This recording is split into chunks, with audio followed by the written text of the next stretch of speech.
Salut à tous, c'est Vincent, vous êtes sur Vincent Quête, nous sommes le 2 février, je reviens pour vous aujourd'hui sur l'essentiel de l'actualité de ce mois de janvier, mais avant tout, bonjour à tous ceux qui viennent de rejoindre l'aventure Vincent Quête grâce à Ponce, ça me fait juste tellement plaisir, vous pouvez même pas imaginer, j'espère que vous aimerez en tout cas le contenu de la chaîne, en bref, de l'actu, des faits historiques et jouer avec la culture générale. Dans ce flash du mois de janvier, je reviens sur 31 jours d'actualité en condensé dans un format un peu nouveau, le flash évolue. On va revenir ensemble sur les 10 grands titres de l'actualité de ce mois et vous voyez en dessous de moi le bandeau qui reprend d'autres infos. En bref, l'actu que vous retrouvez évidemment tous les week-ends sur Instagram, allez vous abonner. Au programme notamment de ce flash aujourd'hui, avec 21 titres en Grand Chelem, il devient un peu plus une légende. Rafael Nadal est devenu le joueur le plus titré de l'histoire. On revient sur cet événement. Pour aller au resto, il faut désormais montrer le pass vaccinal. Il a succédé au pass sanitaire. On fait le point sur cette mise à jour du QR code. Évidemment, l'actualité internationale avec notamment la crise ukrainienne et les pourparlers entre diplomates qui continuent, mais aussi les émeutes réprimées dans le sang au Kazakhstan et 6 autres informations à retenir. N'oubliez pas que vous pouvez liker et partager cette vidéo et vous abonner à la chaîne les amis, sans oublier la petite cloche pour ne rien manquer. Je suis aux manettes, merci d'être sur Vincent Quête. Il est devenu le tennisman le plus titré dans l'histoire du Grand Chelem. L'Espagnol Rafael Nadal a remporté à 35 ans son 21e titre majeur. Victoire face à Daniil Medvedev à Melbourne pour l'Open d'Australie au terme d'un match de plus de 5 heures. Le monde du sport a rendu hommage à la légende vivante qu'est Rafael Nadal, notamment Novak Djokovic et Roger Federer, le joueur suisse, qui a publié d'ailleurs un très beau texte, il faut dire, sur Instagram. Mais je viens de parler de Djokovic, lui n'a pas pu disputer l'Open d'Australie, on a parlé de l'affaire Djokovic. Le joueur serbe n'est pas vacciné, or il fallait l'être pour entrer en Australie, ce sont les règles dans le pays. Alors il a affirmé bénéficier d'une exemption médicale car il a eu le Covid, sauf qu'on l'a accusé d'avoir menti ou de ne pas avoir été très clair. Donc si on reprend les faits, son visa a été annulé 2 fois, la justice est intervenue, il a été enfermé dans un hôtel et il a été expulsé d'Australie avant le début du tournoi. Cette affaire est ensuite devenue politique après que le dirigeant serbe s'en est mêlé. Évidemment, on a aussi parlé Covid en janvier, je ne vais pas revenir sur les protocoles à l'école ou la polémique de l'interview de Jean-Michel Blanquer depuis Ibiza, mais je vais revenir sur 2 points. Le premier, c'est le pass vaccinal. Après de nombreux allers-retours entre l'Assemblée nationale et le Sénat, c'est comme ça qu'on vote les lois, vous le savez sûrement. Le texte a été adopté, le pass vaccinal, qui concerne donc depuis le 24 janvier tous les plus de 16 ans pour aller au ciné, au resto, dans les transports interrégionaux. Les 12-16 ans, eux, restent soumis au pass sanitaire. Petite précision, cette année d'élection, le pass vaccinal n'est pas demandé pour assister aux meetings politiques, pas non plus dans les entreprises. Et je voulais aussi vous parler du calendrier de sortie des restrictions. On le suivait en direct sur Twitter et je le précise, je fais souvent des live tweets. Alors allez vous abonner les amis, des live tweets sur les conférences de presse, notamment du gouvernement. 2 dates à retenir dans ce calendrier, le 2 février, c'est aujourd'hui, c'est la fin du masque obligatoire en extérieur, la fin aussi du télétravail obligatoire et des jauges en extérieur. Dans 2 semaines, le 16 février, ce sera la fin des autres restrictions, dont la réouverture des boîtes de nuit ou la consommation debout dans les bars. Je passe à la politique. Objectif 2022 avec la présidentielle et une nouvelle candidate, on l'a vécu ce week-end. Christiane Taubira a remporté la primaire populaire, c'était le thème de ma dernière vidéo, le lien est dans la description. Christiane Taubira partait très favorite. Derrière elle, Yannick Jadot et Jean-Luc Mélenchon. Anne Hidalgo n'est que 5e, c'est vraiment pas bon pour elle. Christiane Taubira appelle à l'union, mais elle est une candidate de plus, on lui fait bien savoir à gauche.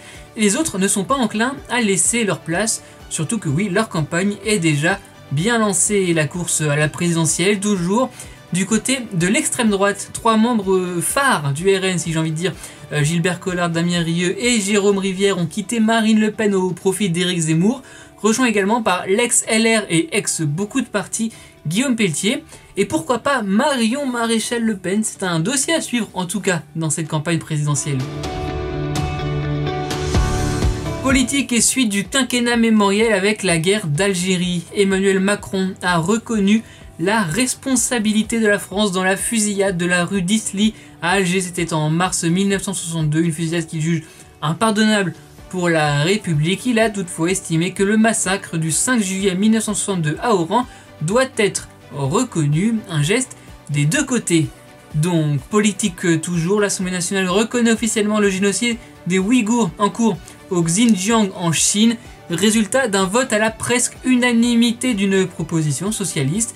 Je cite le texte voté, ça parle du caractère génocidaire des violences politiques systématiques ainsi que des crimes contre l'humanité actuellement perpétrés par la RPC, la République populaire de Chine, à l'égard des Ouïghours. C'est très explicite dans les mots, vous l'avez entendu. La France rejoint ainsi le Canada, les États-Unis et l'Irlande. Et un autre vote des députés à l'unanimité cette fois-ci.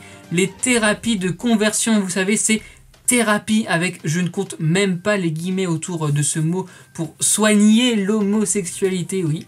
Eh bien, elles sont désormais interdites par la loi. C'est un texte proposé par LREM. La loi crée un nouveau délit punissant ces pratiques de 2 ans de prison et de 30 000 € d'amende. En bref, en France, dans le Jura, 4 lycéens de Champagnole, dont 3 mineurs, sont morts dans l'accident de leur voiture tombée dans le lac de Chalain. La route était verglacée. Une enquête a été ouverte. Le choc est, vous vous en doutez, immense dans le département. Donnez-vous votre sang, ce n'était peut-être pas le cas jusqu'ici. En fonction de votre orientation sexuelle, sachez qu'à partir du 16 mars, ce sera possible pour les homosexuels avec la fin du questionnaire imposé et du délai d'abstinence. Je le rappelle, chaque don du sang est testé au VIH ainsi qu'aux hépatites B et C. Et je termine ces infos en bref en France avec une enquête pour agression sexuelle, une enquête qui vise Jean-Jacques Bourdin. Le journaliste a d'ailleurs été écarté des antennes de BFM TV et RMC où il travaille. Il nie les faits et la confrontation en direct avec Valérie Pécresse a été très partagée sur les réseaux sociaux. C'était dans l'émission politique de BFM TV. À l'international, on a parlé notamment ce mois-ci de la crise ukrainienne. Je pose rapidement la situation. Depuis l'annexion de la Crimée en Ukraine par la Russie en 2014, Moscou fait face à de nombreuses sanctions européennes et américaines. Sauf que Kiev craint encore une nouvelle invasion russe à sa frontière. Cette crainte est de plus en plus forte depuis quelques mois et on a assisté sur ce mois de janvier à la multiplication de pourparlers, d'échanges entre diplomates russes et occidentaux. Le but, qu'il n'y ait pas d'opération militaire et ce des deux côtés, je le précise. Alors, quel résultat? C'est pas flagrant, mais en tout cas, il n'y a rien de concret. On reste sur du « il ne faut pas attaquer l'Ukraine du côté occidental » et sur du « on ne nous dicte pas notre politique du côté russe » pour résumer très grossièrement la situation. Dites-moi d'ailleurs dans les commentaires si vous voulez que je vous prépare une vidéo sur cette crise Ukraine, Russie, États-Unis et je le ferai dans ce cas-là. Allez, je reste à l'international avec des événements qui se sont passés au début du mois de janvier. J'en ai parlé dans les résumés de l'actu sur Insta. On est au Kazakhstan, en Asie centrale, où les habitants ont manifesté contre la hausse des prix notamment. On est dans un pays très autoritaire où les manifestations sont, vous vous en doutez, très rares, d'où l'importance de parler de celles-ci. Ces manifestations ont été très durement réprimées par le pouvoir dans le sang. Bilan, plus de 220 morts, plus de 8000 interpellations. La Russie, pays ami du Kazakhstan, a envoyé sur place des militaires pour ramener le calme, comprendre stopper les manifestations. Pour le pouvoir, c'est une opération terroriste de déstabilisation du pouvoir menée par l'étranger, ça évite de parler de la colère dans le pays. Pour les manifestants, c'était des revendications, pas entendues ou entendues dans le bruit des balles en tout cas. Le calme est finalement revenu au Kazakhstan. Les informations en bref, à l'international, 3 autres pays. Dans les îles Tonga, c'est une incroyable éruption qui a eu lieu au milieu du mois avec un tsunami. Et oui, un tsunami qui a été ressenti jusqu'en Amérique latine à plus de 10 000 km de distance. C'est juste incroyable la distance. La situation est toujours compliquée dans l'archipel, très difficile d'accès. Au Burkina Faso, des militaires putschistes ont renversé le président Roch Marc Christian Kaboré, dissous le gouvernement. Ils promettent un retour à un ordre constitutionnel, je cite, sans donner de date, comme finalement dans tous les coups d'État, je pourrais dire. Et au Royaume-Uni, le Premier ministre Boris Johnson fait face à une polémique à multiples facettes. Nom de code Partygate. Ce sont en fait plusieurs fêtes chez lui à Downing Street alors même que le pays était confiné. On ne respecte donc pas les règles qu'on impose. Il y a même eu une fête la veille des obsèques du prince Philippe au Royaume-Uni, c'est shocking. Si Boris Johnson s'est excusé plusieurs fois, les appels à la démission sont nombreux. La police de Londres a ouvert une enquête sur ces fêtes clandestines.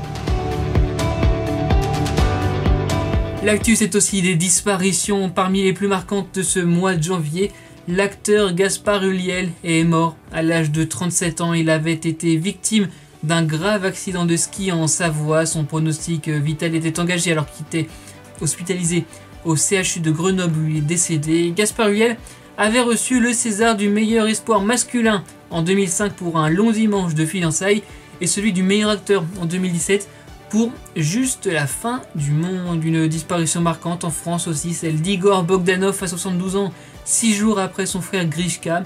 Ils sont tous les deux morts du Covid-19 et étaient hospitalisés. Les jumeaux stars des années 1980 avaient lancé la première émission télé de science-fiction en France. Au Mali, un 53e soldat est mort. Le brigadier Alexandre Martin a été tué sur la base militaire française de Gao, une base attaquée au mortier. Attaque qui a aussi fait 9 blessés parmi les autres soldats. Et le créateur de mode Thierry Mugler est mort à 73 ans. Il avait régné sur la mode des années 80. Au cours de sa carrière, il a notamment travaillé avec Diana Ross, Demi Moore et plus récemment Beyoncé, Cardi B et Kim Kardashian.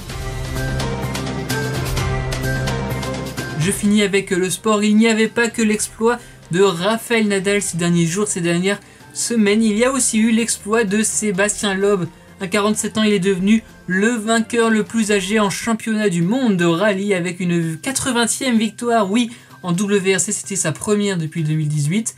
Dans les victoires françaises, il y a aussi Quentin Fillon-Maillet qui remplit de bonheur les fans de biathlon. Par contre, les handballeurs français champions olympiques cet été ont terminé 4e de l'Euro.